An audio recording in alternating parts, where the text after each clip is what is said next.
everyone, today we will try to study the subject biology, and the unit that we will be studying today is characteristics and classification of living organisms. That means that in today's video we will try to see something about the characteristics and how we classify the living organisms. So today we are going to see some particular kingdoms and their classification. So let's start with classification of plants. Then we will classify or see the fungi kingdom. Next is prokaryote kingdom. Then is protocysta or protista kingdom, viruses, and last is dichotomous keys. So these are the things that we will try to see today in this video. So let's start. First, let's start with the classification of plants. So when we want or when we try to classify the plants, we look into the most basic things. They are first, either our plants are vascular plants or not, and if they have seeds or not. So these are the basic criteria depending on which we try to classify the plants. So let's see that how initially the classification of plants started and at this moment of time where we are in the classification of plants. So as you can see here, initially we started the classification of plants with the ancestral green alga. This algae was living in the water, right? So directly from this algae, some type of plants evolved and they are mosses, liverworts and hornwoods. So these plants are non-vascular. They are living mostly in watery soil. They directly don't grow into the soil or land. So after ancestral green algae, some evolution occurred, and after the evolution, first vascular plants developed. So these plants are now living on the soil. Right, so this is the evolution. This algae was living in water. Now these plants are living on soil. So this is the evolution. From first vascular plants, if we talk, so we can call ferns as first vascular plants. So these ferns or these first vascular plants are non-seeded. That means they don't have flowers and they lack the seeds. So these both things are absent in first vascular plants. After first vascular plants, the evolution again happened and we got first seeded plants. That means that these plants were living on soil or land and they also had seeds with them. Right? So first seeded plants live on soil and they have seeds. So if we talk about first seeded plants, so first can be conifers and then after further evolution, now we are at the flowering plants. So the highest thing that we know in the plant kingdom right now is the flowering plants. So all these conifers and flowering plants have seeds with us. That means they have flowers and they have seeds with them. So this is how we can classify the plants from the beginning to the point that we are in the classification system right now. So this is how they can be classified. Now let's first try to understand important groups of plant kingdom. So what do you see in this image? Can you tell me? Yes, this is a plant which has flowers. So this plant is known as flowering plant. So what happens in flowering plants? So the flowering plants reproduce by seeds which are formed in the flowers. That means that in flowering plants, flowers are present and they work as reproductive organ. Why reproductive organ? Because seeds are present in this plant or in this flowers. What happens? That seeds are enclosed in the ovary. So ovary is one of the part of a flower where the seed is enclosed, and when the pollen grain comes, this pollen grain will come or reach into the ovary and then it will fertilize the seed, and this is how the new plant will be produced. So we can say that in flowering plants, flowers are very important parts as they bear the ovary, they bear the seeds, so they are the reproductive organ of the flowering plants. Okay. Now next is fern. So as you can see, this is a fern. What you can't see here? We cannot see flowers here that we could see in the previous image, but we cannot see any flowers here. So if we talk about ferns, we can say that ferns are land plants. That means they are growing on land or soil. They are not growing in water with quite highly developed structure. If we talk about algae with which we started our classification, and if we talk about fern, So they have very high amount of developed structures in them. So we can say that they're quite highly developed structures if we compare them to algae. Stem, leaves and roots are very similar to flowering plants. That means that in this ferns we can see stem, leaves and roots, but all these things are very similar to flowering plants. So we can say that ferns are also a plant.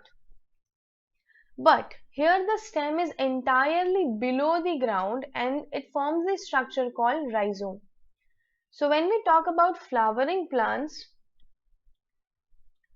we see that the root is underground and stem and leaves can be seen by our eyes. It is on the surface while root is underground. But here stem is also entirely below the underground. That means if this is my stem, then this should be the soil surface, and stem is below the soil and it forms a structure that is called as rhizome. Then these plants produce gametes but no seeds. That means that here gametes will be formed. Gametes means haploid cells which will have n number of chromosomes. So gametes will be formed but there are no seeds formed. And this is how it differs from the flowering plant. In flowering plant we know that seeds are formed. They are enclosed in the ovaries, while here there are no seeds. And this zygote, like that means that these gametes fuse together n plus n and they form the zygote that has the diploid number of chromosome, that is 2n. So this zygote will give rise to the fern plant, which then produces sporangia, which contains single-celled spores. Right, so this is how fern shows reproduction. So it is one of the part of the plant kingdom. Now let's try to see important differences between them. So if we talk about ferns and flowering plants, if we talk about pollen grains, then in ferns pollen grains are absent, but in flowering plants it is present.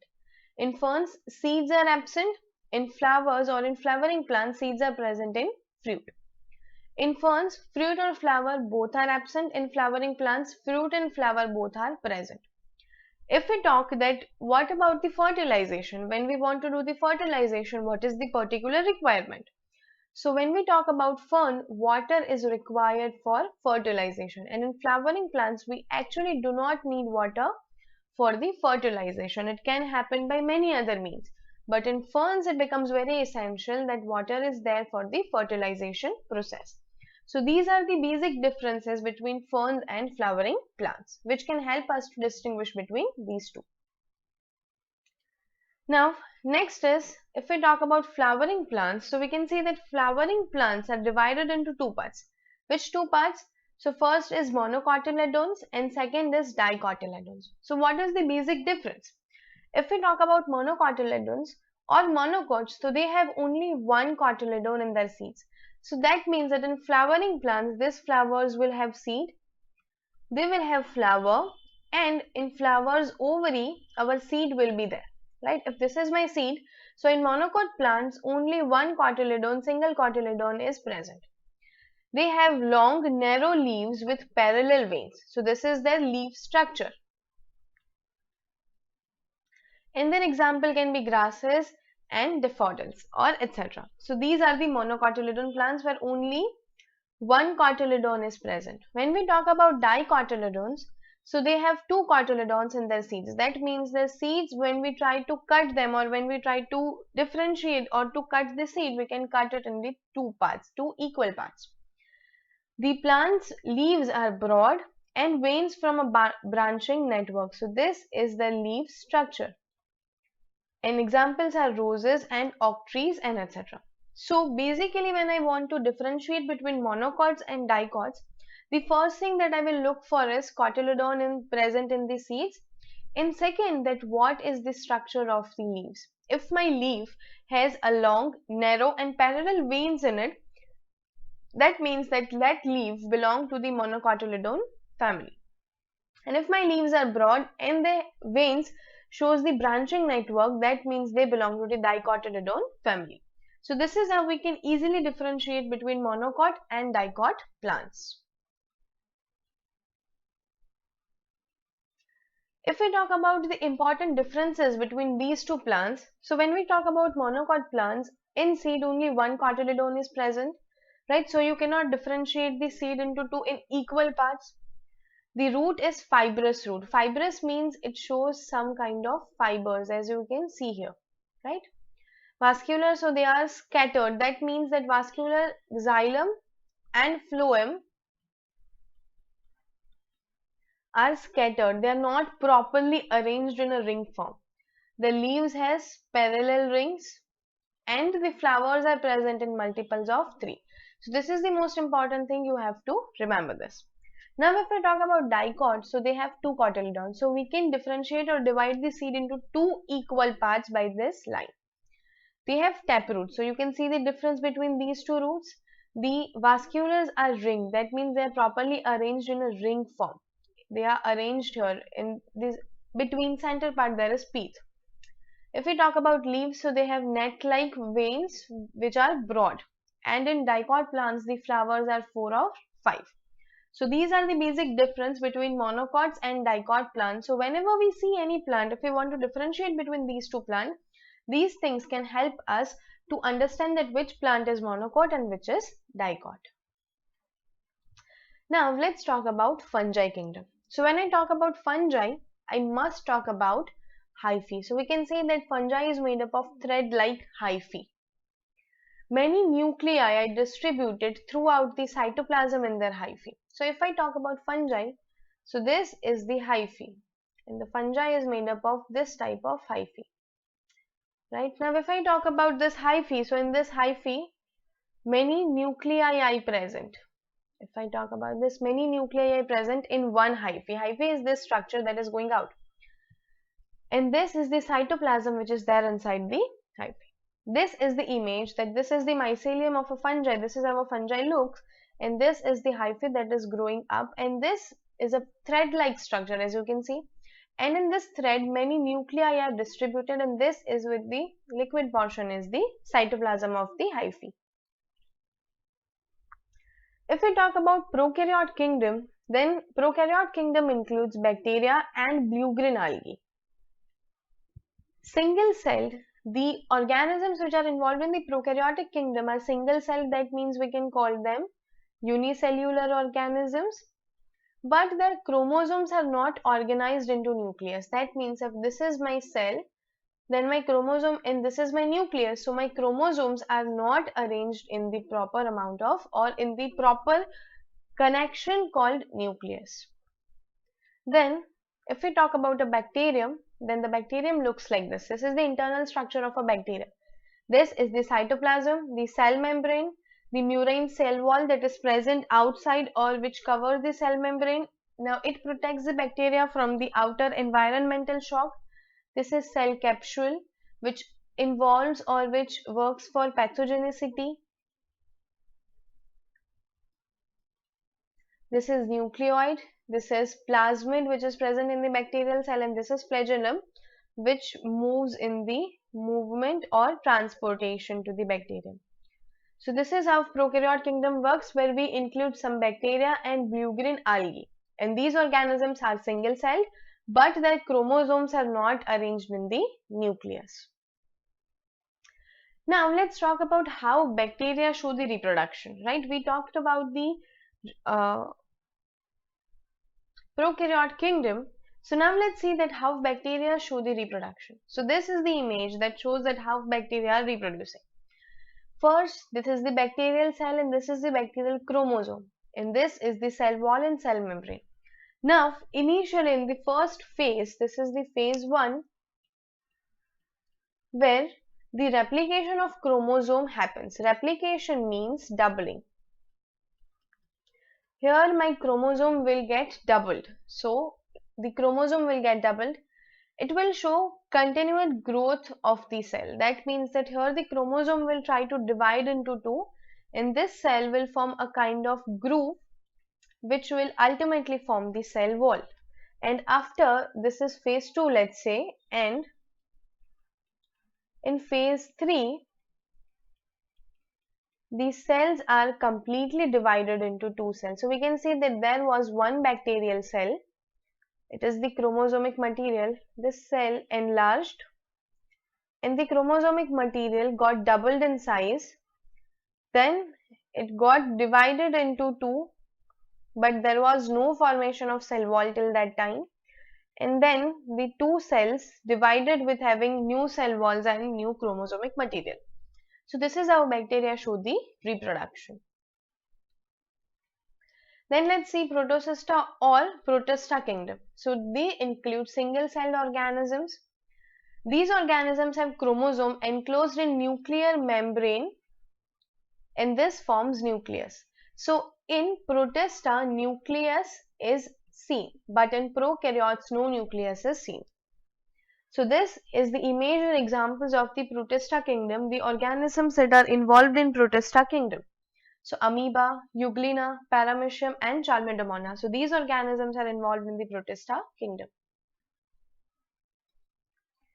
Then we have viruses. So as you can see in this image, this is the structure of a virus. So virus looks something like this. If we talk about virus, then they are very small. They are 100 times smaller than bacteria. So if we talk about bacteria, we can see them in the instrument called microscope, that is normal light microscope. But when we want to see the viruses, we cannot use the normal or light microscope because they are smaller, 100 times smaller than bacteria. This is their structure. This is the genetic material which is enclosed by the capsid. This is the matrix. This is the membrane glycoprotein which is present in the virus body, and this is the lipid envelope which covers the whole virus body. Viruses are very important because they show only the characteristics of life, that is reproduction. If you remember, then we have talked about Mrs. Grain. So they are the 7 essential characteristics which defines a particular thing as a living thing. If I talk about M, that is movement, respiration, sensitivity, growth, reproduction, excretion and nutrition. So these are the 7 characteristics that defines a particular thing as a living thing. But when we talk about virus, we can only see this reproduction. Rest, these 6 properties are not seen in virus. So they are very special organisms because only they show reproduction and not any other processes. And they have unusual cell structure, right? We already know it. So these are the viruses. Then let's talk about the dichotomous key. What is that actually and how does it help us?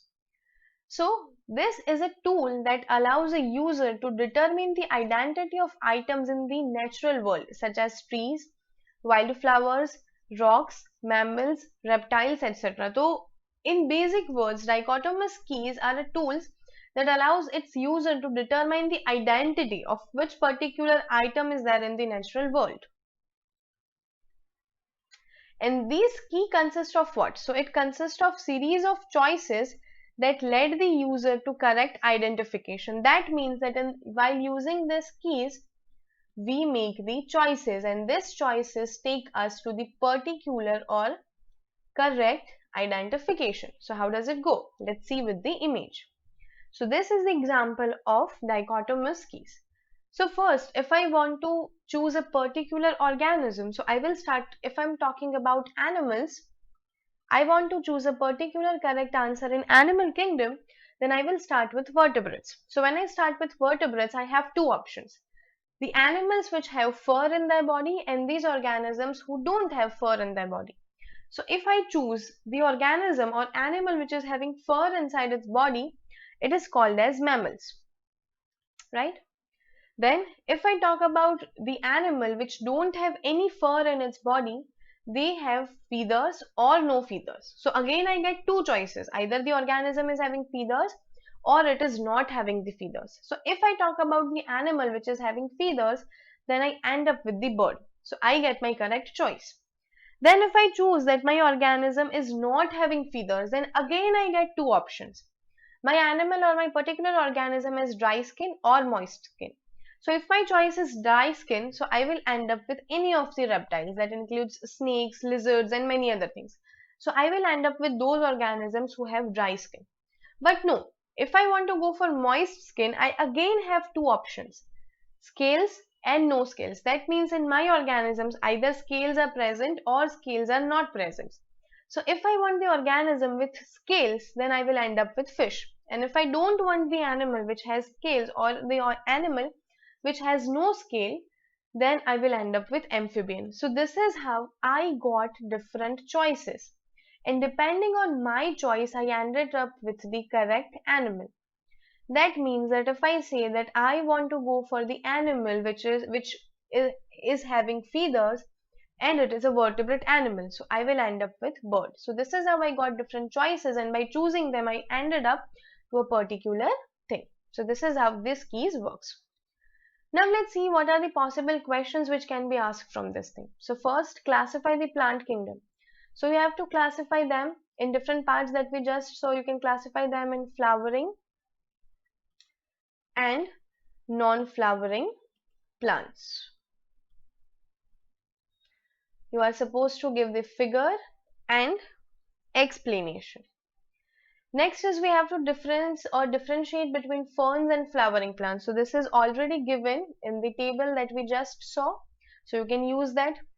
Next is we have to give the difference between monocots and dicots. So that is also there in the table which is there in our slide. So you can use that. Next is explain dichotomous keys. So you can explain the theory and the example that we just took. So this is how you can explain all these questions. Thank you so much for watching this video. I hope I made you understand these things in a better way. For more videos like this, you can visit vesirix.com.